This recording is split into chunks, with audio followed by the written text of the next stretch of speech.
So just so everyone knows how we're going to be moving forward, similar to a traditional committee hearing, we're going to have a chair and essentially myself acting as a clerk. Katie Martin Lightfoot with Every Texan has graciously offered to help call up individuals who will be testifying or sharing their virtual testimony. I will be helping monitor the chat and also making sure that everyone who's in the room is getting an opportunity to share their opinions and their voices. And we're really looking forward to hearing from everyone today. Just a few reminders, this is a public forum, right? So we're hoping to be respectful of one another and the process and the groups and individuals who are taking their time to share the impact that House Bill 3979 would have on them. And we're so honored and thrilled and thankful to have you guys here. If you wouldn't mind staying on mute until you're called to testify, we would greatly appreciate it. It would be very respectful to those who are sharing their time and their stories with us. And we'll be sure to make sure everyone has an opportunity to share their opinions and their testimony on House Bill 3979. First and foremost, the bill at this point is unfortunately at a very later stage. We were essentially told that the bill would receive a hearing on potentially on Monday of this week. Over the weekend, it was taken off of the public notice. So we were essentially told publicly that the bill would not receive a hearing. And then late Monday afternoon, around 5 o'clock, the bill was then subsequently added on through a rule suspension. So just want to thank the folks who were in and around the Capitol that were very quick to respond and come and testify, share their opinions against the bill for the most part. And it was a very quick act of civics and engagement, and really appreciative of those who spent time coming and testifying at that point. So really wanted to create some space for folks to share their concerns or their opinions on the bill. And we're looking forward to those who can share their testimony, their virtual testimony.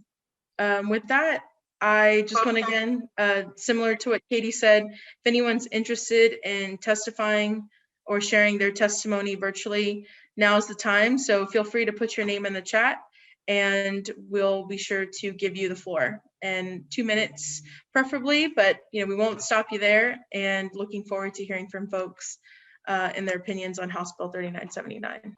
Hi, Anna. Is it okay if I start? This is Araceli. Go ahead, Araceli. So this is not as formal of a testimony as I would give during a normal hearing, but I think it's a really good opportunity to speak from the I and my own personal experiences. This bill is an affront to me as an ethnic studies major in college. It basically eradicates my entire field of study, and it negates the opportunity that other students have starting in high school and even before that to engage in ethnic studies types of curriculum. It's not explicitly mentioned in the bill that it's a ban on ethnic studies, yet the sort of critical thinking, the critical self-reflection and self-awareness that is required for ethnic studies teaching is sort of banned by this bill. And so the diversity, equity, and inclusion work that we've heard countless teachers and administrators and superintendents even this morning say is critical to a safe and supportive learning environment, that would be eradicated by this bill. We, as a coalition, have fought really hard against this bill. I don't appreciate the way that it has moved through the Senate.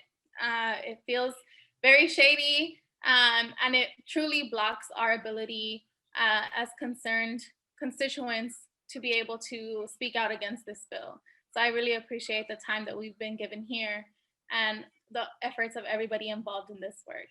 So hopefully we can keep pushing against HB 3979 and any encroachment on teaching students the real history of this country, that it was unequivocally founded on white supremacy, and all of our laws and governmental structures are built to uphold white supremacy, and pretending that we can shield kids from that in school doesn't serve anybody. it hurts everybody, not just students of color, not just low-income students. It hurts all of us and our ability to collectively recognize the injustices that have occurred and will continue to occur. And it blocks our healing from that. Everybody, not this idea of like white students being affected negatively by learning about these things simply isn't true. That's not what any of the research about ethnic studies even says. Studies on ethnic studies show that all students benefit from that, white students included. So it's good to see a pushback against that bill. Thanks, Anna. Or should I say Chairwoman Anna? No, I will. No, thank you. We can say thank you, Chairwoman Lightfoot. Thank you, Araceli, for your strong words. And I think on deck we have Aurelio Montemayor. Aurelio, if you'd like to come off mute, we would love to hear your position on the bill. Good afternoon. This is a very bad bill. For one, anybody who's a teacher is most proud when students do critical thinking. And just like white Southerners would not like to skip the history of the South as it was supposedly hurt by Reconstruction when they began their true attack on the blacks in the South, this bill would control and limit the kind of interaction that students need and that they will require if they're going to go to college. To tell teachers that they have to stop scaring the students, stop causing problems with teaching the reality. What we're trying to do is put into the history and the teaching in school of the things that have been ignored for centuries about people of color, about Mexican Americans, about the Native American population, and all the crimes that have been committed against these groups and ourselves, after generations of starting to include a fuller history, to now move back and limit, it doesn't make sense. It's like legislators, basically white men in the state, are deciding what thousands of teachers have been slowly developing over time and using, and the State Board of Education is approving. What students get excited when they start realizing that the histories that have been excluded are now being included, and that you're exploring it through not just history, through the fine arts, through theater, through video. In other words, to limit what is blossoming in our schools is a crime, and economically, it's going to limit the professional development in our state. If you're concerned about human capital, we're dumbing down our human capital, the potential. We are moving back on what hundreds and thousands of teachers and researchers have been developing over time. We are allowing the gaps in our history to remain and to make claims about what teachers are doing that are, in fact, is not happening. So on top of that, it's going to cost money. If they're going to take what is now being taught and replace it, that's going to cost money. If you're going to start intervening in terms of what these mature, dedicated adults that are teaching in schools are doing, then you're going to have some kind of a cop, some kind of a police force to go into the rooms. It's almost like the book burning that was done by the Nazis. It's really bad. School boards, school districts, educators, students, everybody will be affected. And when it starts pinching on the economy, then they're going to say, "Ooh, we shouldn't have done that." Yeah, a generation after the damage is done. It's been hard enough for several generations to try to include important aspects of history that have been excluded, to now try to wipe them out through some sense of white maleness that's hurt because truth is being told. That is very bad. And as our communities realize what's happening, and as school boards realize what's happening, as teachers more and more come to see what's going to happen with all the courses that have been developed and the changes that are being put in our schools, instead of focusing on helping our education become richer and that there be more critical dialogue and our students come out more intelligent, we're planning to dumb down the curriculum. So I'm totally against this bill. Thank you. My name is Victor Plua and I will be a 7th grader next year. I am the proud son of a Mexican-American mom and an Ecuadorian dad. I am also a future voter and I am here to stand against HB 3979, a bill that is trying to suppress the history and voices of students of color. The bill opens the door for teachers to use racist practices in the classroom. For example, my language art teacher gave us a lesson about characteristic traits. She listed characteristic traits of 2 characters, Katniss, who is a white character from the Hunger Games, and Roger, who is a black character from Langston's poem. Thank you, ma'am. This disturbed me because for Roger, she listed dirty and poor as 2 negative traits, and I thought to myself, how is being dirty and poor bad characteristic traits, and why didn't she list poor for Katniss? She was poor too. My parents grew up poor, but they taught me that we choose to be who we are, not based on whether we are poor or rich, our skin color, or what we believe in, but on how we want to be treated and treat others. All teachers must take anti-racism training. It is important to learn about our history and what others went through, because when we understand our culture differences, we become more emotionally aware and we can treat another with respect and kindness. For example, my 5th grade social studies teacher taught us about Jim Crow laws and how these laws discriminated Black, Indigenous, and people of color. She also taught us about the Civil Rights Movement and how people were fighting for us and us to be treated equally. Learning about this gives me the courage to do the same. This is why I am here giving the speech demanding lawmakers not to pass HB 3979, a bill that would harm many students of color like me.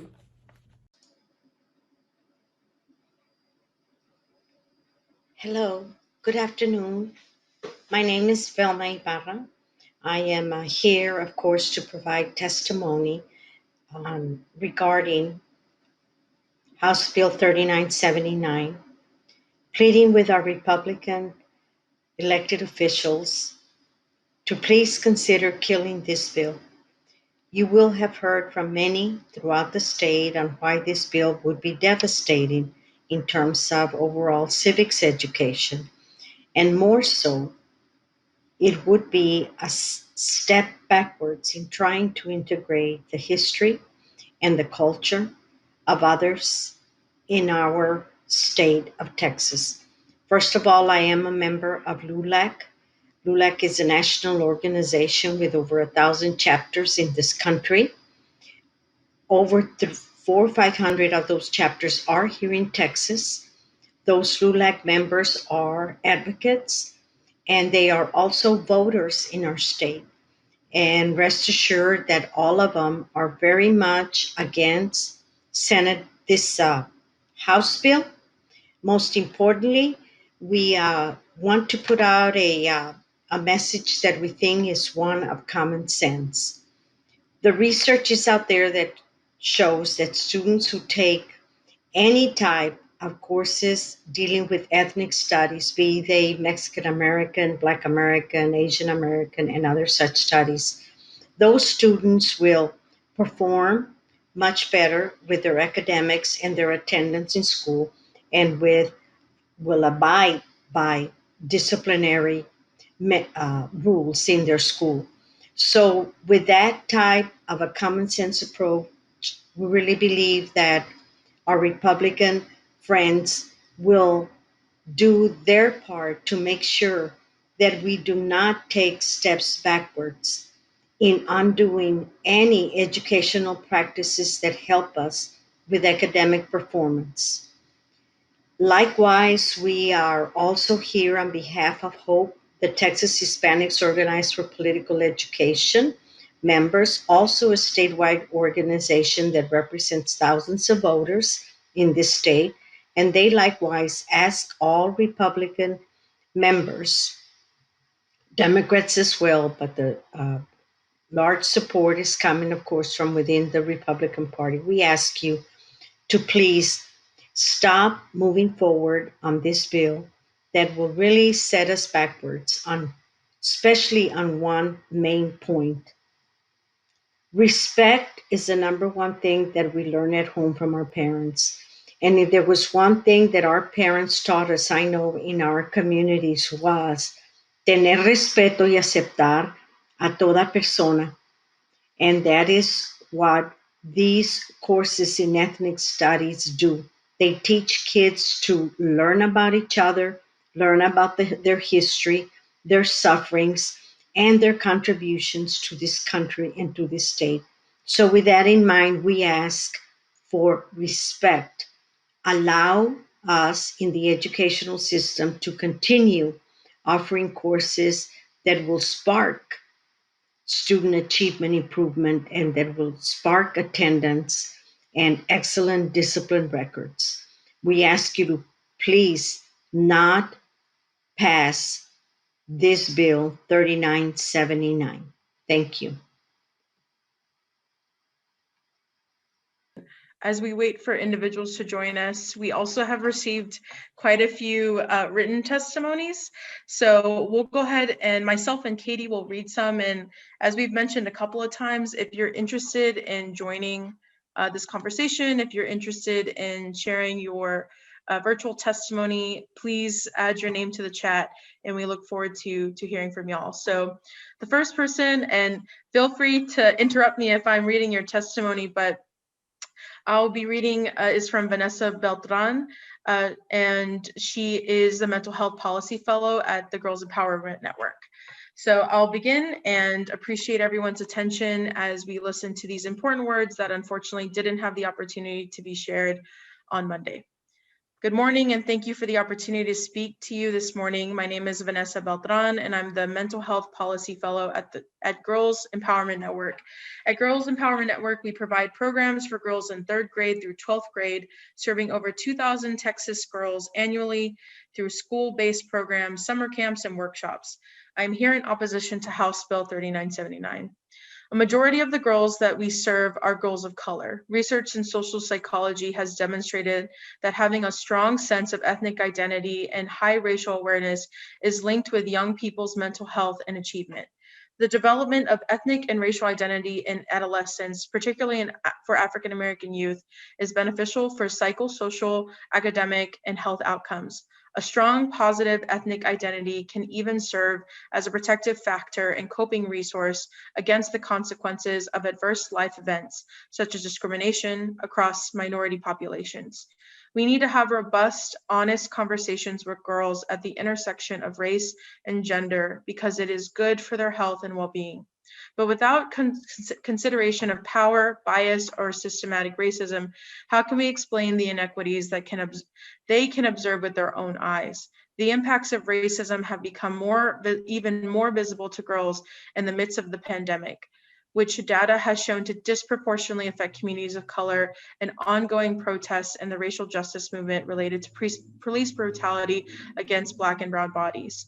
This is the lived reality of the youth we serve who have experienced unimaginable loss and trauma, especially in this last year. What diverse and contending perspectives we can offer to explain the impact of racism that studies bear witness to every day. Banning discussions of these issues does not address, eliminate, or generate progress on the long-standing inequities in our society. We need to prepare educators to promote understanding, perspective taking, and necessary dialogue about systematic racism, discrimination, and implicit bias, because taken together and accumulated, these issues have led to the significant racial disparities we see across our society. We need to equip our students with critical thinking skills and help them engage with the most deeply rooted conflicts in our country. This bill is a step backwards. It's costly, it conflicts with what many educators already know in the classroom, and even with the TEKS. We urge you to oppose House Bill 3979. Thank you for your time. And just to share again, that was testimony from Vanessa Beltran with the Girls Empowerment Network against House Bill 3979 that she would have shared at a hearing if given the opportunity. Thank you, Anna. I am going to pause there again just to double check. I know we've had a couple of new people tune in to the Zoom. I know that we also have some folks watching us on Facebook Live. If you are tuning in on Facebook Live, we encourage you to join this Zoom call if you want to have your voice heard.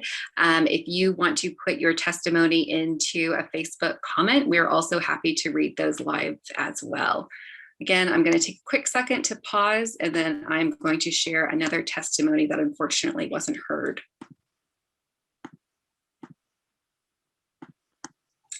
Okay, this is on behalf of Renee Blackman, and they are the president of the Texas Council for the Social Studies. My name is Renee Blackman, and I am the president of the Texas Council for the Social Studies and have been a social studies educator for over 25 years. Myself and many social studies colleagues are alarmed by the potential consequences of HB 3979, SB 2202, and implore you to vote against these bills.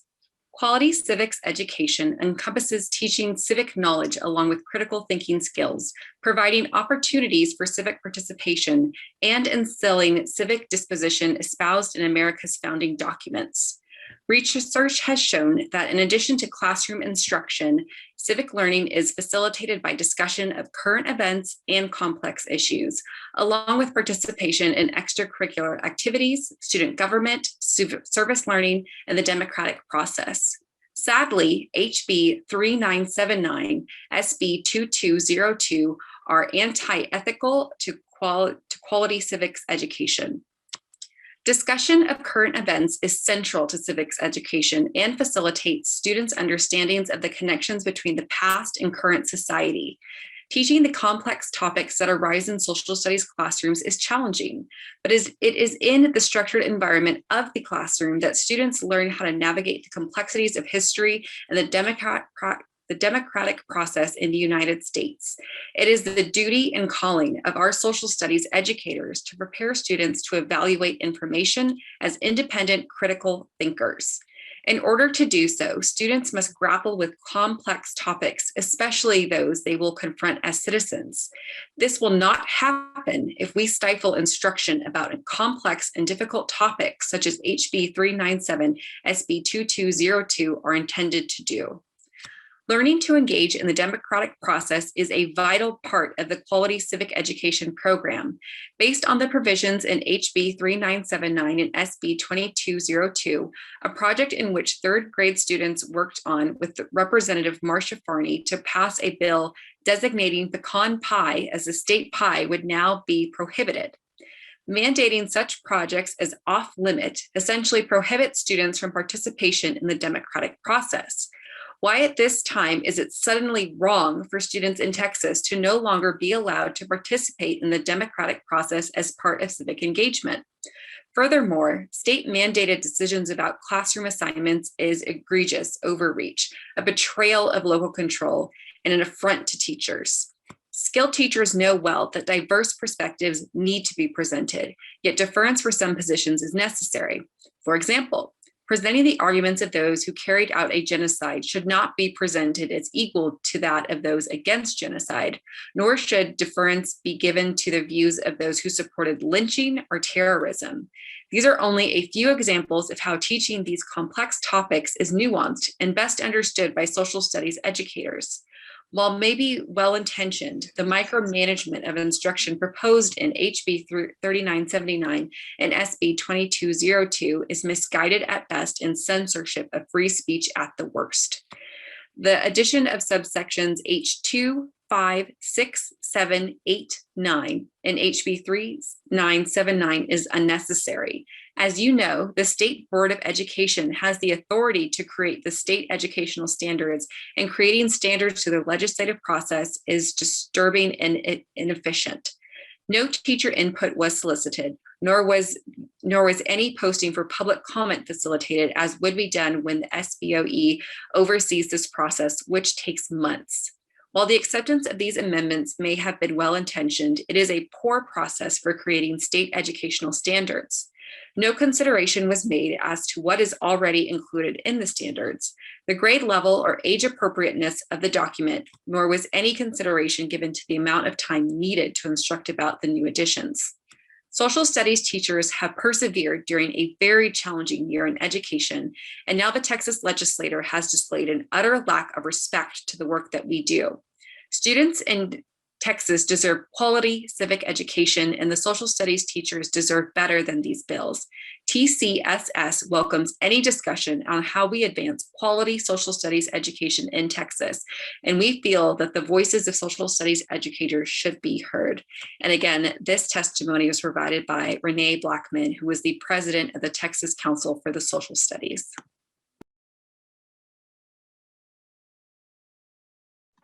Thank you, Katie. Just again, as a reminder, I know folks are joining us. If you are interested in sharing your virtual testimony on, against, or for House Bill 3979, we're making the space for it, since unfortunately we didn't have that opportunity on Monday when the bill was brought up very abruptly on the Senate floor. So feel free to put your name and who you're with in the chat, and we'll be more than happy to recognize you for a couple of minutes. Until then, we do have testimony that's been sent to us from some folks who were going to be attending what we thought was going to be a hearing on Thursday to share their testimony, and I'll go ahead and start there with our next round of testimony. So this is from an organization called Big Thought, and I'm going to share their testimony that they were going to share at the hearing. At Big Thought, we believe it's critical to be rooted in truth. Why? Because if we do not face the truth of who we were and are today, we run a real risk of repeating the mistakes of our past. If we are not transparent about our history, we will miss the opportunity for the meaningful, informed discussions that are vital to shaping a better and more enlightened tomorrow. Knowing the fullness of our collective identity, the beautiful stories, as well as those who were harmed or where harm was caused, is the first step to the fullest manifestation of what we hold as our ideals. Healing from enslavement, segregation, and other inequities begins with facing the truth and understanding the basics of systematic racism. An equitable and just society can only come from accepting truth and then examining it to design a roadmap forward so we can build better political, economic, and cultural institutions. Deliberate exclusions of the stories that represent our students of color who already lack representation in our curricula does not help us close the opportunity gap. It exacerbates it. House Bill 3979 takes us many steps backwards in a time when we must be stepping forward into the light of truth and pushing our education system toward that end. House Bill 3979 puts blinders on our youth and handcuffs our teachers. It will have a negative impact for generations to come. We can't become an anti-racist society by ignoring our history. We have to face it head on. And we owe it to our youth to equip them with the knowledge they need to become informed and engaged citizens. Big Thought stands by our youth, which means we support our educators, administrators, and districts that strive to create inclusive and equitable classrooms. Youth thrive when we ensure the greatness they already have seeded inside is nurtured with truth, the whole truth and nothing but the truth. Let's not hold them and ourselves back from imagining and creating all of our best lives and world. There's healing in truth, there's power in truth. Stand for truth and knowledge. And this was from Byron Sanders, President and CEO of Big Thought, Danica Mathis, Chair, Board of Directors, Big Thought, and Ms. Holly Neal Morgan, Chair-elect Board of Directors, Big Thought. So wanted to share that on behalf of Big Thought. Thank you for sharing that testimony with us. And unfortunately, we know that you weren't able to share it in a public hearing, but we hope that we were able to do justice to your powerful words against House Bill 3979.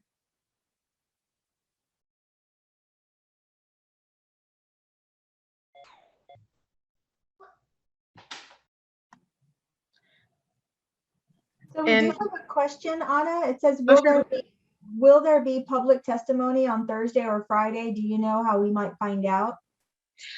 I can definitely answer that. So in my past lives, I worked both in the Senate and the House. So unfortunately, very familiar with the process. Unfortunately, in this stage of the process, there will be no more opportunities for public comment. So the bill has already passed through the full House. It was heard in State Affairs in a very quick hearing on Monday. That was almost unprecedented, some would say, in the way that it was brought up. And that would have been, and that was the last opportunity for individuals to provide public comment. So at this point in time, I know that we're sharing links on Facebook and on Twitter, I believe, where you can send emails and tweets directly at your lawmakers to let them know how you feel about the bill. This is a great opportunity to share that. And then if you're looking for opportunities to share your comments directly with members, we're also trying to help facilitate that in spaces like this, where we share people's comments and testimony that they've sent to us. We also have a link that's helping us collect virtual testimony that we'll be using in social media posts. So we're doing our best to make sure that educators, student, and civic and advocates are centered in the conversation. So with that, if anyone else is interested in joining us and sharing their testimony, we would love to hear from you. And I see that Nikki Bryant, you're on deck. You have, we respectfully ask that you take 2 minutes, but we won't stop you. So we look forward to hearing your position on House Bill 3979, and the floor is yours. First, I want to start off by saying thank you to everyone that is here tonight. I appreciate what you're doing on behalf of students throughout the state of Texas. I agree with a lot of the reasons set forth. So I'm going to take this from a different approach, and I hope that that's okay.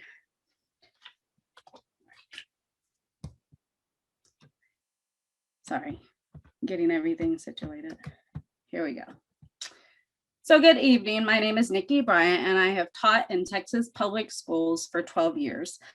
I was born in a small Texas town on the heels of the civil rights movement and major policy changes regarding race, integration, and equality. I grew up in an era where the world around me was trying to figure out race relations, and my experiences have not been perfect, but I do know that they were better than the experiences that my parents and grandparents had growing up in this country.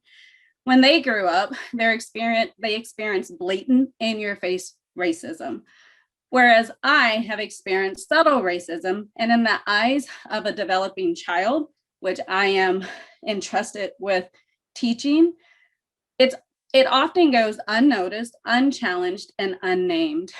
I know that when I walk into a room, the first thing people see is the color of my skin. I believe that many people begin to judge me based on my speech, mannerism, clothing, hair, and message. To me, they're trying to figure out if I'm one of the good ones, as Kendi explained in his book, How to Be an Anti-Racist. They silently ask themselves if I can be trusted or if they should be afraid of me. It upsets me that 60 years after the civil rights movement, this is still my reality. My skin does not define who I am. It only helps people separate me by my race, which has become an open invitation for people in this country, in my opinion, to treat me differently. Whether it's a small act of counting my change back on a surface when the white customer before me had theirs counted back into their hand, or checking the hot checklist for my name when writing checks to pay for things was a big thing, or a teacher asking me to drop a class when I was making A's and B's because of their concern for my ability to do the work. All of these acts, no matter how subtle, created a memory of being treated differently because of my race. Now, don't get me wrong, I have memories of when my skin color was embraced as beautiful, but most of my experiences provide examples of when my skin color dictated how others saw me, the expectations they had for me, and how it influenced their interaction and perception of me. From teachers who identified me as a behavior problem to family members and community members that told me that I was not Black enough because my hair, dialect, the way I dressed, the music I listened to, the men I dated, or the way I behaved was different than what they thought it should be. I believe that what I have experienced my entire life is what students are still experiencing in today's classrooms. I will enter my final semester of grad school this summer and have come to understand how deficit thinking, biases, and microaggressions impact inequitable educational experiences for students of color. I have also learned a lot about myself, how I have been oppressed, and how my work moving forward is dedicated to shifting power and policy, as Ibram Kendi encourages in his book, How to Be an Anti-Racist. I am here today to acknowledge that the state legislative body does not resemble the demographics of our population. I wonder how a group made up of majority white males can serve as an authority on issues such as teaching, equity, and racism. How can you have the best interests of our population in mind when many of you cannot understand the effects of racism? To vote yes to House Bill 3979 is voting yes to white supremacy. Voting yes is saying yes to continuing habits of oppression. Voting yes that somehow tells me that you see me and my Blackness as inferior, unintelligible, and in need of someone to make decisions for me. I challenge you to think about the why behind your vote. Is it because you owe someone a political favor? Is it that you believe yourself to be superior to people like me? And you see yourself as the only authority of what our history is? Is it that you are experiencing discomfort? Experiencing the same discomfort that people of color have experienced, felt, and known their entire lives? And now, since it's been made more public, is it harder for you to hide behind your privilege? Please tell me why you would vote yes to a bill that silences the voices of students, maintains the status quo, and endorses systemic racism. Thank you for allowing me to speak. Thank you, Nikki, for sharing your powerful words. And again, I'm sorry we're not in a physical hearing room to hear this before those who are going to be making these decisions, but we're so honored and privileged that you chose to share your story with us, especially against such a terrible bill with awful potential ramifications. So again, we want to make sure anyone has an opportunity to, if you'd like to share your virtual testimony, feel free to put your name in the chat and we'll call you up to testify, similar to what an actual hearing process would be like, trying to add some civics into this. But before that, we will continue to read testimony that we received from individuals that were unfortunately denied the opportunity to testify since they weren't able to get to the hearing on time. Katie, would you like to take the next testimony? Yes, I will be reading testimony on behalf of Daisy Claros, and she is a teacher. My name is Daisy Claros. I am a teacher in the city area. I am writing to ask you to vote against HB 3979 and its companion bill, SB 2202. Both of these pieces of legislation are detrimental to students and teachers because it limits discussion about current events in schools, which restricts civic discourse in young learners. These bills are designed to prohibit discussions or insertions on certain concepts related to race and diversity, and supports discrimination in social studies, history, government, and civics courses. Teachers should not be discouraged from discussing current events in social studies subjects because they are a critical part of learning and are significant to an accurate account of American history. Furthermore, prohibiting students from receiving course credits for participating in activities and organizations that encourage civic engagement impacts their future ability to become civically engaged citizens. One Houston is an organization composed of nearly 2,000 parents, teachers, students, and community members that work tirelessly to make sure that the voice of marginalized communities are elevated. We support students' participation in extracurricular activities like learning how to organize in their communities for change. We cannot afford to continue to perpetuate racism and inequity in education. I am looking to you to oppose both HB 3979 and SB 2202. And again, these are the words of Daisy Claros, and she is a teacher against HB 3979 and SB 2202. Thank you, Katie. And thank you again, Nikki, for that show of support. I almost feel like this is about to be a little telethon-y, but to Nikki's wonderful point, we're actively on Facebook Live and on Twitter sharing opportunities where you can reach out directly to your elected officials, specifically the senators who will be taking up this bill potentially in the next couple of days, tomorrow or Friday. And please let them know how you feel about this bill and how it would impact you. And we're also still looking for opportunities to share and uplift community voices. So if there's any way that we can be of assistance, please contact us, and we'll make sure that we continue to uplift teacher, student, parent, and advocacy, as we unfortunately didn't have the opportunity on Monday, but we'll do our best to make sure that our voices are heard. This is the next call out, and we have more testimony to read, but if there's anyone else who's currently with us here in, ask and you shall receive.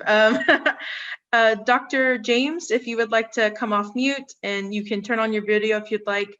The floor is yours, and we would love to hear your testimony in regards to House Bill 3979.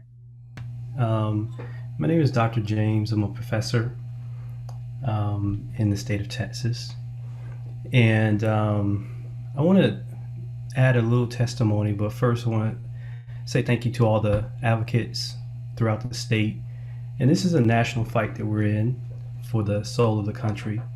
And so every little small thing that we do, it counts, it matters. There's so many problems with this bill, I can't even start. But let me start by saying I grew up in the inner city of Chicago. I was not a great student. I was a C- student, in fact, in high school. And I was fast. I was a good running back. And so I went to college to play football. Little did I know, I signed up for Introduction to Black Studies with Dr. William Smith. We called him Brother Professor. This was back in 1994, so I'm dating myself.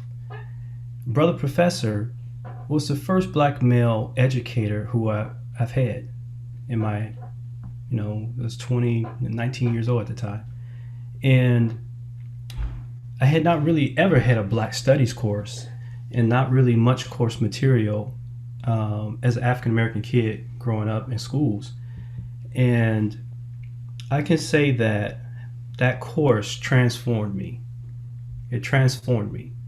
And I ended up taking a second course my freshman year. And by the time I finished that second course, I had decided on what I was going to do with the rest of my life. I had decided at that point in time to become a college professor and to teach and to do the same thing that he was doing.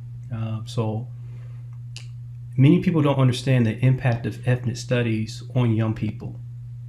They don't get it. But part of growing up in a society like ours that's troubled by the concept of race is it distorts your sense of humanity. You begin doubting what's inside of you.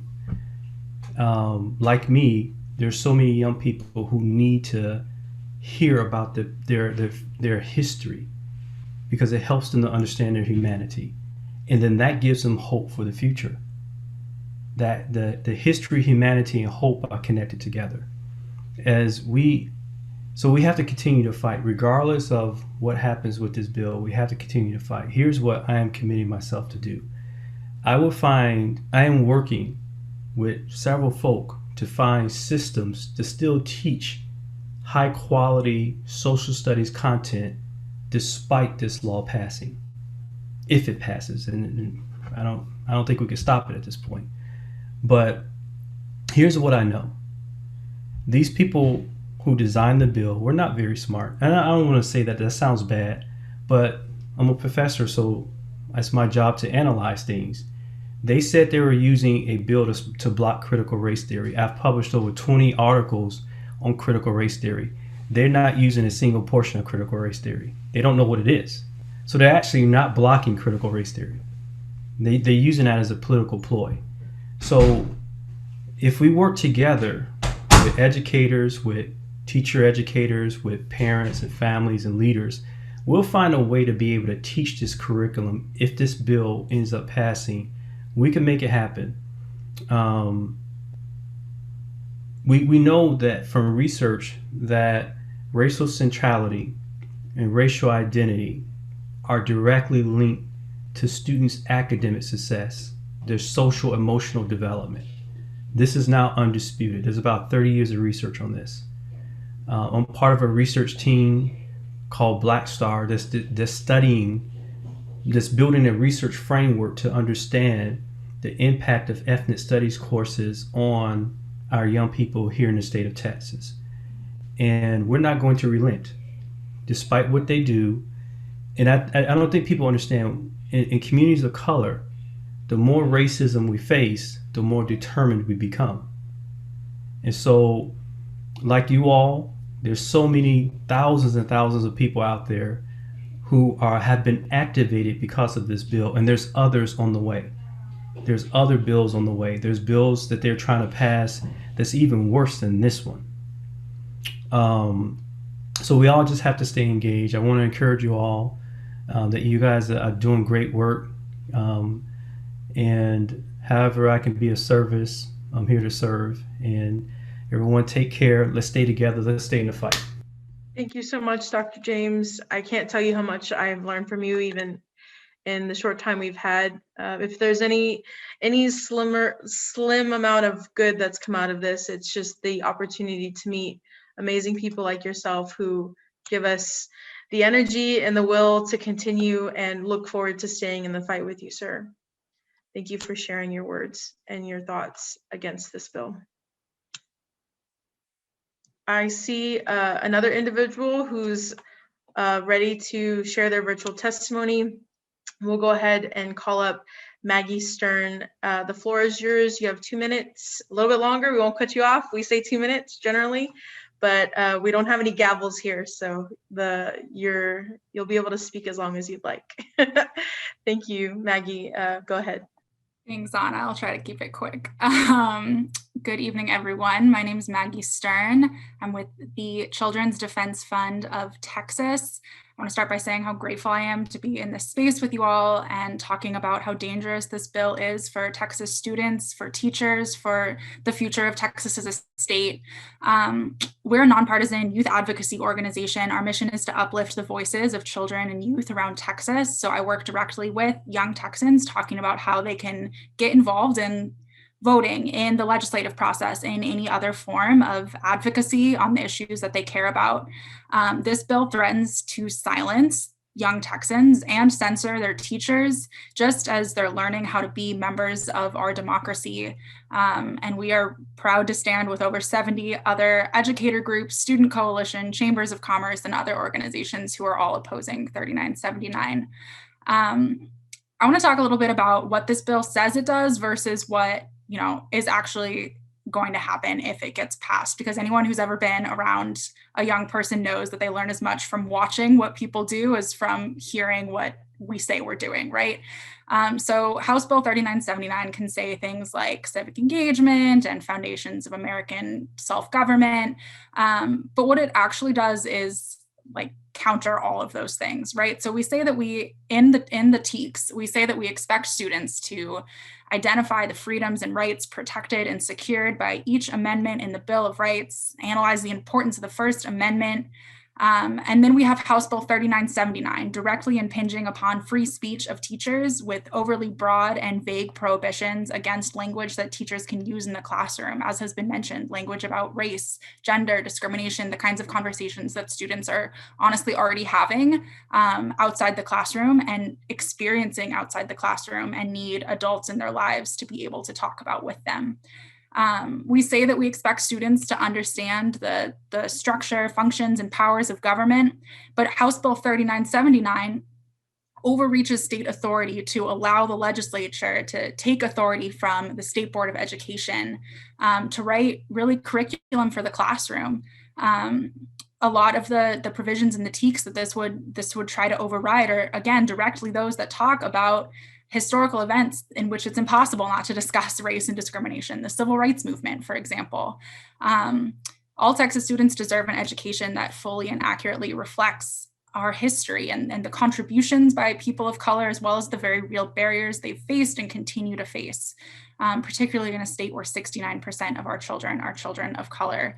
And I would also say, you know, I talk to students about the legislative process all the time. It's really hard to explain how on Monday we were told this bill wasn't going to come up for a hearing, but then through like legislative backroom trickery, it suddenly came up without taking public testimony and input, when we tell them all the time how important it is to be making their voices heard. So again, you know, passing a bill about civics without following this very basic civic process is really concerning. And finally, we say that we want our students in our education code to be to fully participate now and in the future of the social, economic, and educational opportunities of our state. But House Bill 3979 takes away their opportunities to practice those skills that not only would help students meet those objectives, but also help them to be more competitive on college and job applications. It's like telling a math teacher that students shouldn't be allowed to practice the Pythagorean theorem, or an English teacher that students shouldn't be allowed to write to an author of a book that they're reading in class. This House bill would tell social studies teachers that students can't be encouraged to write to their lawmakers, can't volunteer with organizations of their choice, and really practice the skills we're asking them to learn. It's the opposite of what teachers are asking for and the opposite of what students need. So, you know, we strongly urge the Senate not to pass this bill. It would demonstrate a disconnect between our values and our actions. It demonstrates a fear of engaging in difficult conversations, and it would also be a real stifling of the voices and futures of every Texas child. Young Texans demand and deserve a lot better. So please join us in standing up for Texas youth and teachers. Oppose House Bill 3979. Thank you, Maggie, for sharing your words. And I want to give a special shout out to Maggie. When we sent out the call, literally I was driving back from 35 from San Antonio. Maggie very quickly gathered students, and we were literally minutes too late to unfortunately hear their stories and their voices. So we appreciate you, Maggie, here today, representing some of those voices that didn't have the opportunity to share their concerns and their thoughts against House Bill 3979. And as we continue to read testimony that we have received that would have been read during a hearing, if anyone who's joined us is interested in sharing their testimony or their feelings or thoughts against or regarding House Bill 3979, please put your name in the chat and we will be happy to recognize you. Until then, I'm going to be reading a testimony from a counselor from Aldine ISD. And this is testimony against House Bill 3979. Good morning, ladies and gentlemen. My name is Amy Maston, and I'm a counselor in Aldine ISD. Aldine is situated north of downtown Houston, is comprised of 67,000 students, 73 Hispanic, 23% African American, and nearly all living below the poverty line. In wake of George Floyd's murder, our superintendent, Dr. Goffney, made an urgent call to action to examine Black student experience in Aldine. I'm humbled to serve on that work team. Our initial priorities were to address low academic achievement through focus on literacy, creating culturally responsive environments, and building more highly effective schools. Our group remained grounded by six guiding beliefs, among which are: we believe in order to better serve Aldine's Black students, families, and staff, we must identify and eliminate inequitable systems, practices, and policies. We believe change only happens when we lean into courageous conversations about race and equity, engage the voices of Black students, families, and staff, and challenge ourselves and others to grow. It is also our belief that bills such as House Bill 3979 do not allow districts such as Aldine to adequately serve our population.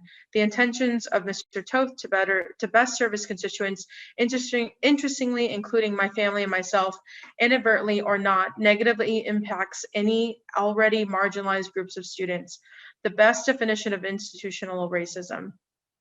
However, House Bill 3979 will also carry burdens for your families, your children and grandchildren who attend Texas schools, as well as those who work in Texas education. Section H3 states that no private funding shall be accepted for the purposes of curriculum development, purchase of choice curricular materials, teacher training or professional development pertaining to courses on social studies, how will you then be funding required professional development hours for social studies teachers? It is currently the financial responsibility of the educator to pay for the 36 hours of required annual subject-specific professional development. I'm assuming there's a fund set aside for that, and this is something that has been discussed by yourselves and Representative Toth. Texas schools and teachers have had to get creative where paying for specific classroom resources is concerned, especially in the schools that do not receive Title I funds. Read Wealthier Rights Schools. In the southern portion of Conroe ISD, where Representative Toth represents, most elementary schools have fun runs that are coordinated by PTOs, booster-thons, and a public company. These fun runs can raise between $50,000 to $75,000 for individual campus, all private money.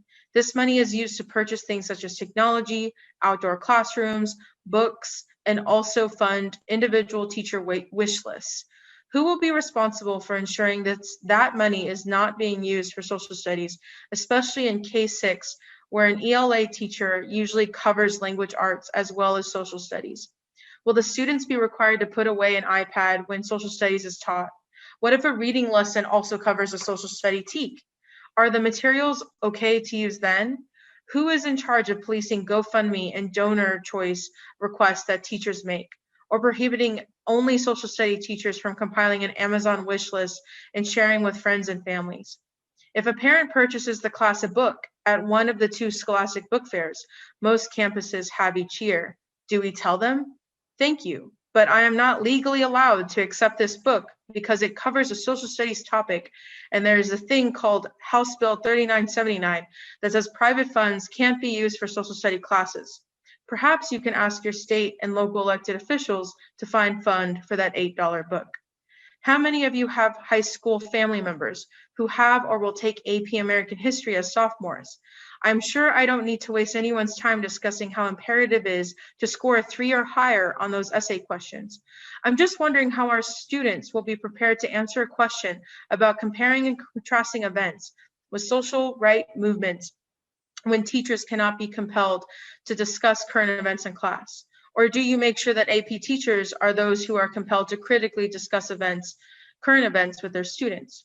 According to section H21, no teacher shall be compelled by a policy of any state, agency, school district, campus, open enrollment charter, or school administrator to discuss current events, widely debated and currently controversial issues of public policy or social affairs. I am just confused as to how and when you get to be compelled. Do you have to be compelled to discuss current events with your class when you're addressing the social study TEK specifically related to current events? I'm sure you are well aware that every social studies class taught in Texas, beginning in 3rd grade, makes mention of current events. For example, section 113.16, social study grade 523D, identified different points of view about an issue, topic, historical event, or current event. This bill takes that upon passing 2/3 majority, it will be effective immediately, and a simple majority, it would be effective September 1st. Who will be changing the TEKs? Do you have committees set up and ready to go? There are the things you expect educators to be on top of. So here I am asking how to best prepare for next school year when Mr. Toth is asking you to clearly change the social study TEK standards this summer. I personally work at an additional day school year campus, and my students return July 9th. Can I assume I will have access to the revised TEKs necessary on day 1? Or will I be forced to discuss current events with students for the first 2 months of the school year? Texas Teacher Evaluation and Support System, or T-TEST, is the state recommended evaluation system. It was created in part by the TA. It is comprised of 4 domains, each given a ranking along a continuum of improvement needed to distinguish. In order to receive a ranking of improvement needed in dimension 1, knowledge of students, which is equivalent to, quote, we can't give you anything less, end quote, a teacher must have few lessons that connect students' prior knowledge and experiences, make adjustments to address strengths and gaps in background knowledge, life experiences, and skills of a few students. The Texas Education Agency has stated that the very lowest performing student teachers are taking into account the life experiences of at least a few of their students. Conversely, A teacher who scores proficient in domain 3, which is a teacher doing just enough, they must have all lessons connected to students' prior knowledge and experiences and must adjust and making adjustments to address strengths and gaps in the background knowledge, life experiences, and skills of all students. All lessons must reflect the life experience of all students for a teacher to be considered proficient at their job, not even accomplished or distinguished. This includes all social study teachers. There are no disclaimers for guilt or shame. There are no exceptions for not being compelled to discuss current events. In Texas education speak, all means all. Elected officials cannot swoop in and create laws that circumvent policies and procedures set in place by agencies you yourself created. Will there be a panel that I can discuss my legal options with if I'm given a poor evaluation? Because I felt shame and didn't want to bother with the life experiences of my students. I didn't feel compelled to understand. What is the official process of airing my grievances under section H2 6.7? It says that no teacher, administrator, or other employee in any state agency, school district, campus, open enrollment charter school, or school administration shall require or make part of a course the following concepts. Any individual should feel discomfort, guilt, anguish, or any other form of psychological distress on account of his or her race or sex. Is this only pertaining to social studies instruction since you're trying to pass this off as social studies education bill? As a counselor, I'm assuming that I will be the go-to person for these feelings of discomfort, guilt, anguish, and distress, since that falls upon staff wellness. So I need some clarification. If it is social studies induced shame, will there be a special form? Are there subjects and their adverse effects on students, on teachers being scrutinized?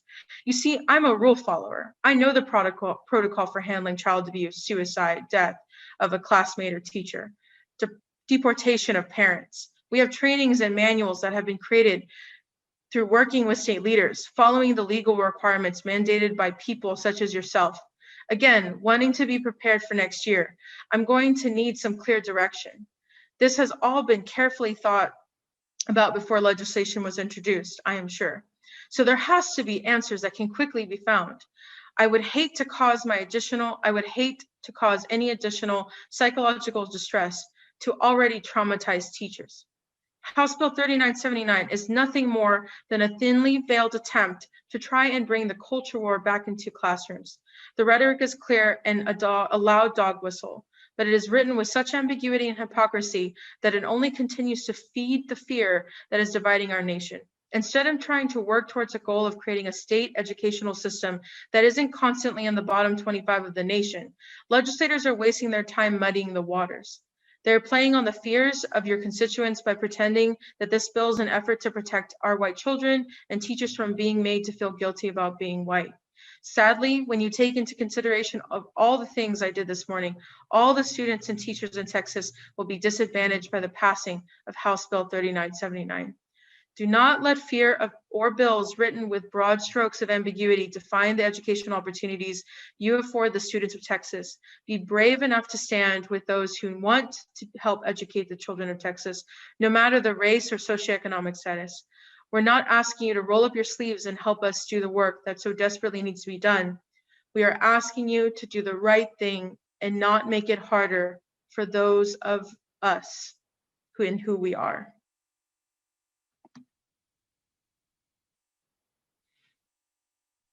I will send that testimony to everyone because I learned too. That was amazing. And that was from, I apologize, I need to say their name again. That was from Miss Amy Maston. She's a counselor with Aldine ISD. And she submitted her testimony. And again, she was someone who was going to be attending the hearing, but as you can imagine, traveling from the Houston area to Austin cannot happen in 45 minutes. So we'll be happy to share that out. We are collecting testimony still. If anyone has testimony they would like us to share, make sure that it gets into the hands of the legislators. We're working to make sure that happens as well. With that, is there anyone else currently within the Zoom that would like to take part and share their virtual testimony?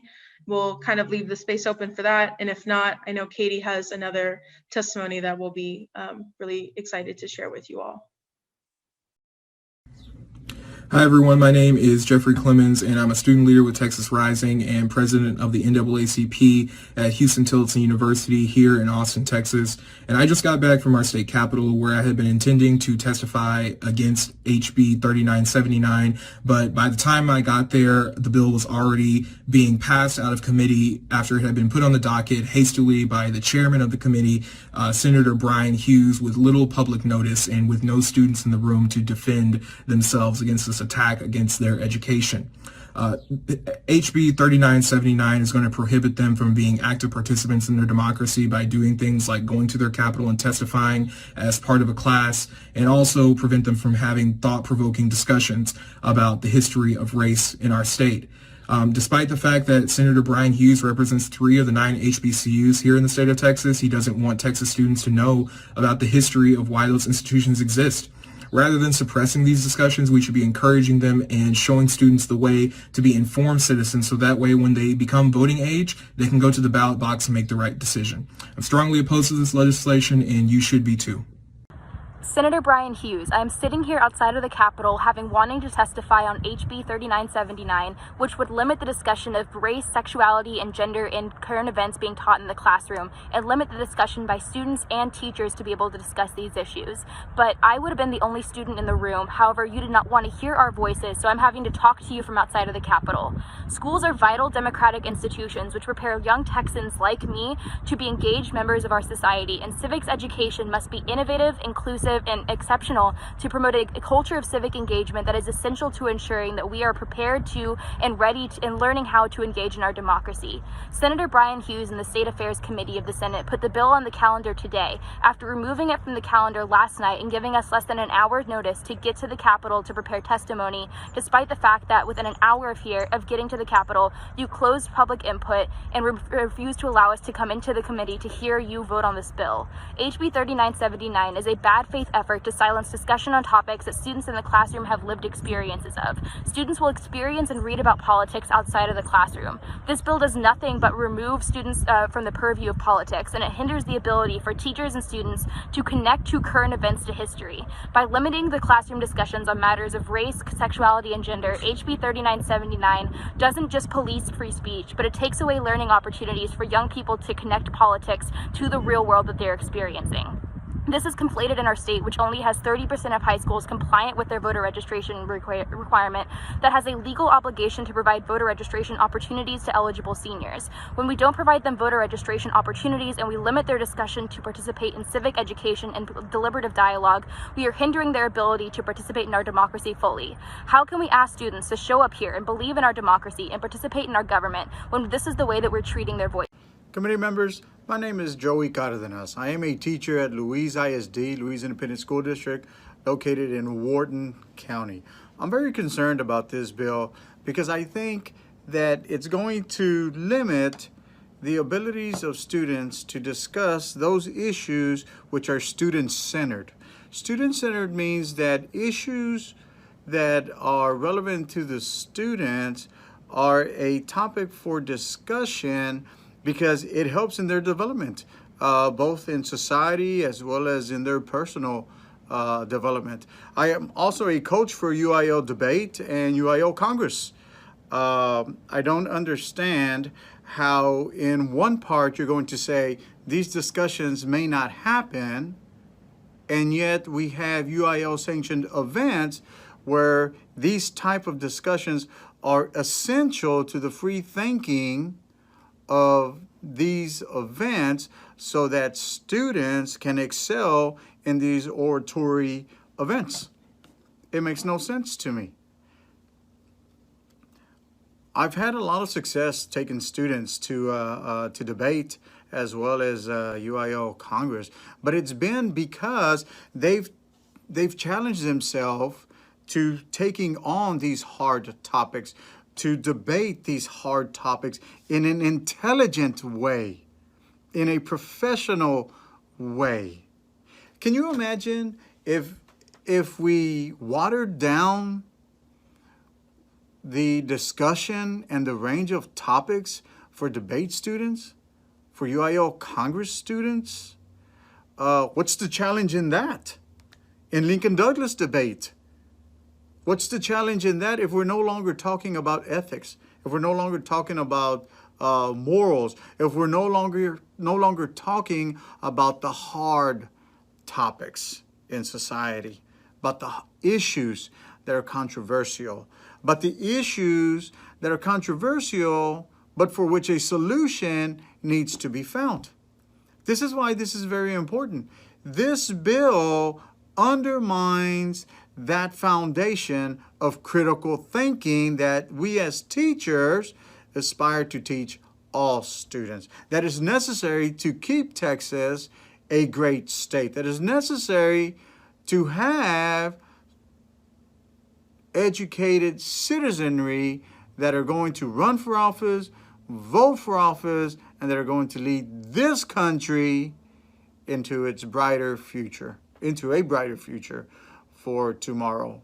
It makes absolutely no sense that a bill like this would be introduced in modern society in a great state like Texas. When I think about why would the introduction of a bill like this appear to be necessary in a body like our state legislature, I shudder to think that some people are actually trying to undermine the very education and critical thinking process of a future generation of Texans, with the sole goal being of creating mindless workers and mindless sheep and mindless followers. Shame on you if that is the goal, and I don't think you can reach any other conclusion. I would debate you on this, but according to you, some of you, you don't think it's worth it. Joey Cardenas, Louise ISD. Thank you. Good evening, Senator Creighton and members of the general public. I represent myself in opposition of House Bill 3979. I am a formal high school social studies teacher. I am a current youth and family mentor working at a nonprofit organization, and I am a social worker to be operating in the Austin area. I'm voicing my opposition to House Bill 3979 because the wording in there would limit opportunities for youth in particular, of all races, of all genders, of any gender, to have the opportunity to engage critically with their community, with their immediate school community around them. I believe that it is, I've taken on the responsibility as an adult figure in the students' lives that I work with to help them engage thoroughly with our country. My position is not one in opposition of the United States of America.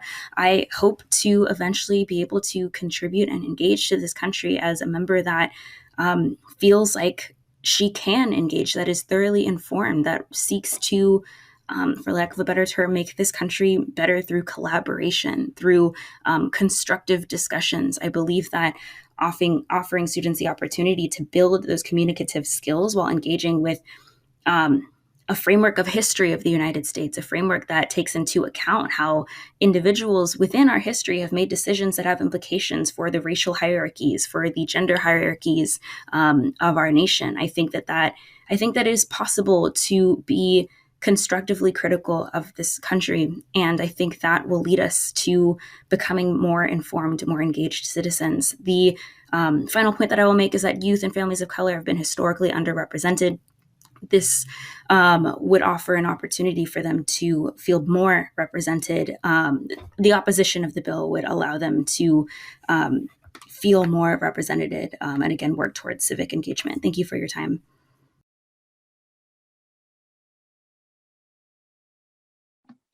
And for those interested in sharing their testimony, I will drop a link in the chat of Zoom, so you're more than welcome to share your testimony in that Dropbox, or Dropbox being a Google Drive for using.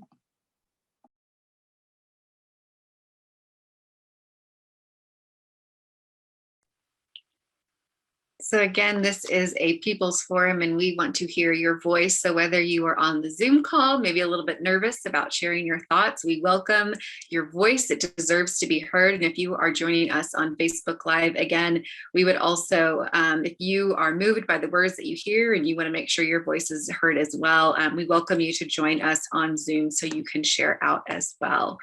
With that, I am going to share testimony from a student.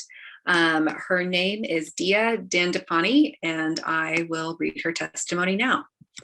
My name is Dia Dandapani, and I'm against HB 3979. I'm currently a junior at the Liberal Arts and Science Academy. Preventing and discouraging teachers from receiving training on diversity does not change the fact that they will have diverse classrooms. Teachers who are unequipped for the questions and crises that people of color uniquely experience can cause harm to the social and emotional well-being of children, as well as fall woefully short in providing children the education they deserve. My second grade classmates loved to ask me questions about being Indian, the only issue being that they thought I was Native American. I was confused too. I had never heard Native Americans referred to as Indians before. Of course, it never occurred to my parents, both born in India, that they'd have to tell me I'm Indian. Yet when a boy asked me if Indians had an army that was just full of people with bows and arrows, I felt embarrassed at not knowing. I remember asking my teacher during recess quietly so no one would hear me, "Where do Indians really come from?" And her response was, "Why should I tell you that? You're the one who's Indian." I felt hurt by the stereotypes that was being forced on me that I only later realized weren't even stereotypes about my own culture. I want to protect my 7-year-old self from reading about Columbus and how his misplacement of India took so much from native tribes, and at the time, it felt like he had taken my identity too. It may seem dramatic to hold on to a simple childhood misunderstanding, but I still hold some resentment in my heart over the tears I shed that day at recess that received no validation or understanding. But just as they have hurt me, my teachers have helped me immensely. I started reading the news because in freshman year, my world geography class had to give a presentation on current events each morning. In this past year, I was blown away learning about how Austin city planning in the early 1900s was still affecting gentrification and inequity today, linking current events to the policies that have structured opportunity for people of color in my community has deepened my understanding and commitment to justice. Hearing the varied opinions of my classmates in class discussions helped me discover my own ideals. All of this has pushed me towards curiosity about governmental systems that dictate my life. It's led me here today. True objectivity does not exist. The closest we can get is admitting our own subjectiveness.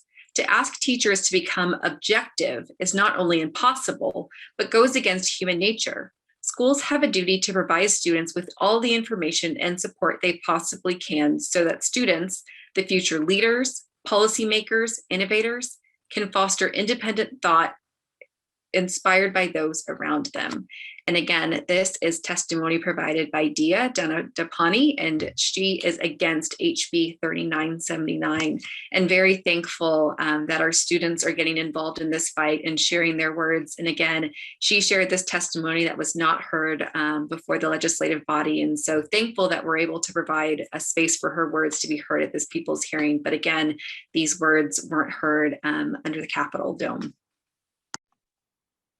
Thank you, Katie. And as we wait, if anyone else is interested in joining in, we have more testimony to share. I think we'll definitely be going until about 7:30. So please let us know if you want to share your testimony. Until then, I'll go ahead and pull up another testimony that was shared with us by Miss Dottie Smith. Let's see. Hi, my name is Dottie Smith, and I'm an educator, nonprofit leader, and most importantly, a parent. I'm writing to ask you to oppose House Bill 3979 SB 2202 based on the concerns listed below. House Bill 3979 and Senate Bill 2202 limits students' learning of our nation's past. Understanding our nation's history is a critical component of creating a more perfect union, a unified union where citizens know all facts, good and bad. They have led us to where we are today. Citizens and students across the country and in Texas now know many facts and stories have been omitted from our history books. which does not provide students the comprehensiveness needed to understand the past and the present, leading them to incomplete learning and false assumptions about our country. If we are not transparent about our history, we will miss the opportunity for meaningful, informed discussions that are vital to shaping a better, unified future. An equitable and just society can only come from accepting truth and examining it to design a new way forward to build better political, economic, and cultural institutions where everyone belongs. House Bill 3979 and SB 2202 limits the potential of educators. Effective diversity, equity, and inclusion training can unlock educators' potential for understanding and reaching all students by helping to overcome hidden bias and develop the skills needed to teach effectively.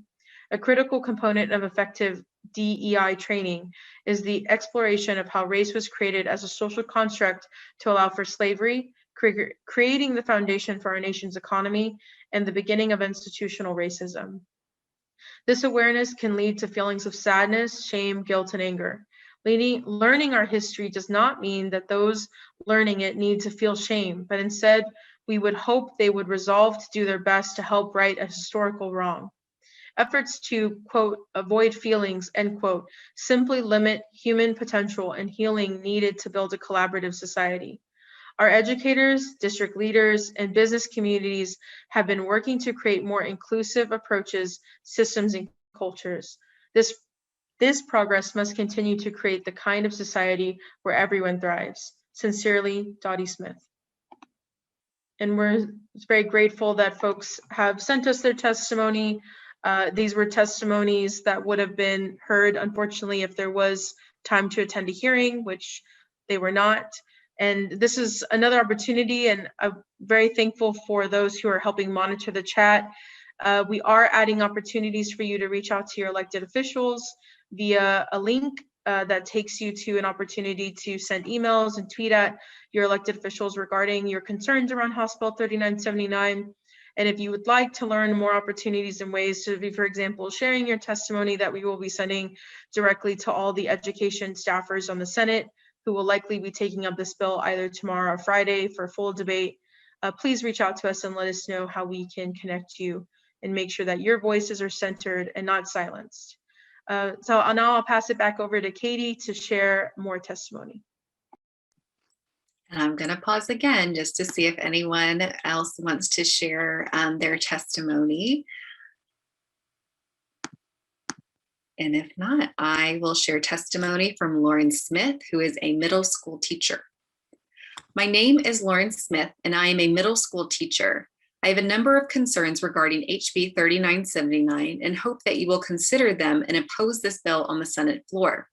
First, prohibiting teachers from discussing racism and sexism in school will not help us move toward a more just society.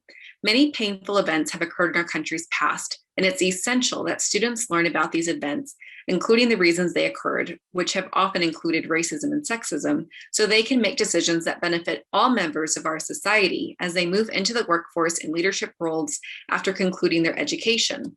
Second, the bill claims to develop each student's civic knowledge, but it limits students' free speech to engage authentically by prohibiting them from directly contacting their representatives regarding issues important to them as part of their social studies class. I believe deeply that students should have, through school, the opportunity to learn how to engage with our representative democracy. Sharing opinions publicly with elected officials can seem daunting, so it's essential that schools teach students the skills and process necessary to make direct contact with their elected officials, not telling them what to say, but rather offering methods and support for how to make their voices heard about the issues that matter to them in their communities. Finally, I'm concerned that the implementation of this bill would be costly over a long period of time. Despite the lack of fiscal note on the current bill, it would take the current TEKS out of compliance with the law because they require the teaching of controversial subjects. Instructional and testing materials would need to be changed or recreated, which would affect state and district budgets that are already severely drained due to COVID-19. The State Board of Education and/or the Texas Education Agency are well equipped to speak to both the process and expense of these changes, but it does not seem that they have been consulted in depth regarding this bill. This bill seems to set a concerning precedent for educational standards being written by legislation rather than through the agencies designed for this purpose. Additionally, the bill prohibits the use of outside funding, such as grants, to pay for social studies curricular materials, despite the fact that grants are allowed and often relied upon for numerous other areas, for example, STEM, fine arts, etc. If this bill were passed, schools would not be able to use grant funding to help cover the cost of recreating their materials and purchasing additional materials to meet the requirements of this bill. As a teacher, I am afraid of what other resources would need to be cut in order to adhere to the provisions of this bill. For these reasons, I hope you will oppose HB 3979. Thank you for your time and consideration. And again, these are the words and testimony of Lauren Smith, who is a middle school teacher. And I just want to say that I am so thankful for all of the teachers that are joining us today, all of the teacher testimony that we have shared today. I know that teachers at every point in my life have made an impact. I loved my history teacher and my civics teacher. And so I am so thankful that not only are they engaging students in the classroom, but also advocating for them outside the classroom too. So much love and thanks to all of our teachers. Absolutely. I can name a few teachers who I know if it weren't for them, I wouldn't have had the opportunities I have today, and I definitely wouldn't be where I'm at now. So thank you to all of our teachers and our students who've shared their testimony. And I'm going to go ahead and we'll do a little switch up here. I actually have testimony from a member of the business community that I would like to share. I will say that she was literally minutes away from being at the hearing on Monday. So she came pretty close, but no cigar, unfortunately. So I'll go ahead and take this time to read her testimony. And then I think Katie has one more and we'll probably close out the night there. And while we're doing this, if anyone, again, last call, if anyone's interested in sharing their testimony or thoughts, concerns on House Bill 3979, we would love to hear from you.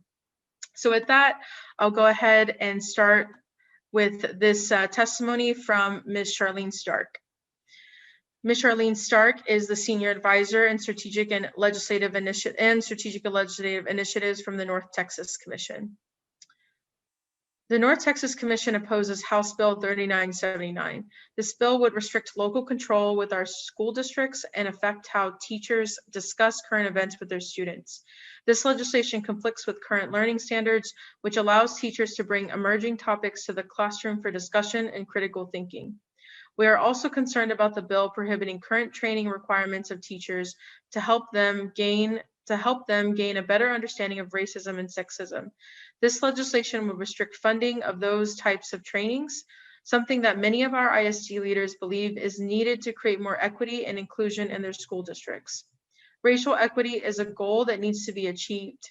With more education on race and racism, we can each gain a better understanding of the history of racism, implicit bias, and how we can each contribute to more inclusive region and state.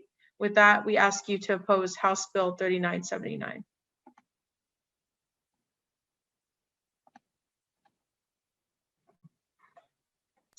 And I think we'll do one more, and then we'll probably close it out for the night. Not a bad hearing. An hour and a half is kind of short, but but I know that we're so excited and appreciative of all those who've joined us, and we'll have some final thoughts and words from ourselves and anyone who would like.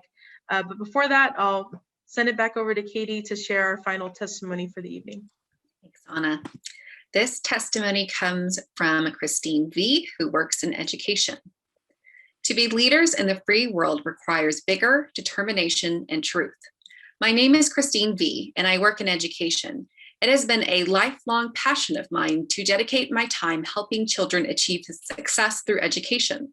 I left the private sector to work in education because I also understand that there are many challenges teachers and administrators face, and not one person can do it alone.